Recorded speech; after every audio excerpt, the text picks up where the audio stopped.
we are in the frame room, or the plate, we commonly call it.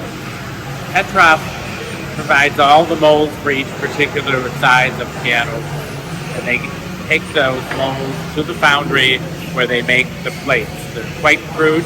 They come back here, and then in this factory, they grind them, and they drill all the holes. And here he's inserting pitch pins, one at a time, into it. Here in my hands is a Petrof rib. If you look behind an upright piano, underneath the grand piano, you'll see things, they look like ribs because they're done parallel to each other. And they make their own ribs here out of the same type of screws, metal screws, as the board is. If you notice, there's a curve to it, so that when they put the board over it in the rim press, they press it down, glue them to one another. It has to have hold the crown of the soundboard. Soundboards cannot be flat; they have to have the crown, and this ensures it'll remain that way. You have to put the frame here, make sure that the string length is correct. Similar way on grand pianos, they have to mill down the bridge. This is the router machine for the bridge notching and the different plates. They have to everything drilled by hand.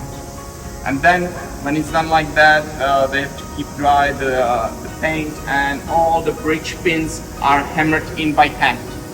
Now we're at the point where they're attaching the plate with the soundboard. And here are the bridges that have yet to be notched. And they have templates to know what position to notch them at. And they have a string here to get the right height. It's very important to get the right down bearing on each.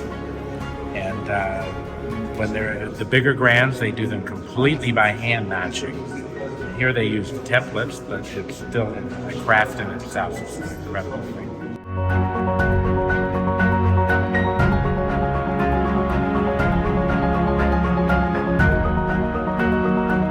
So here at Petrof, I can't say there are no strings attached. In fact, there's several of them. And here we start with the ones, they're from Ruslau, they're German steel strings. And then for the bass strings, to give them better girth and more flexibility, they are wound with this copper, also from Germany. At Petrof, they make all of their wound strings right here on the premises.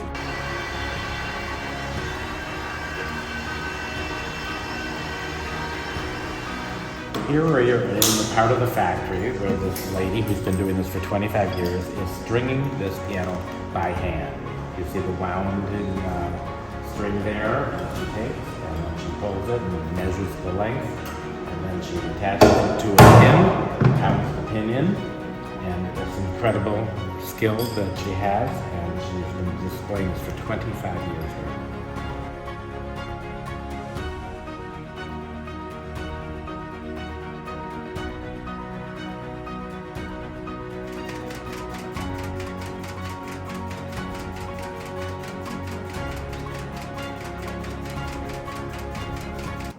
Here I am with Alice. He is the voice of Petrof, the master person who tends to the hammer work where, aside from tuning, there's voicing. You can make a hammer harder and make it brighter sounding, or you can make it softer by needling it, or filing it, or sanding it, whatever. But he is the one who does that to each and every piano. The uprights are done at least 4 hours worth of work. They have a first voicing and then a second voicing. And then on the grands, it could be 12 hours up to 16 hours. And then they double check it again just to make sure it's right. And it's just incredible. I thank you. They sound beautiful. Thank you.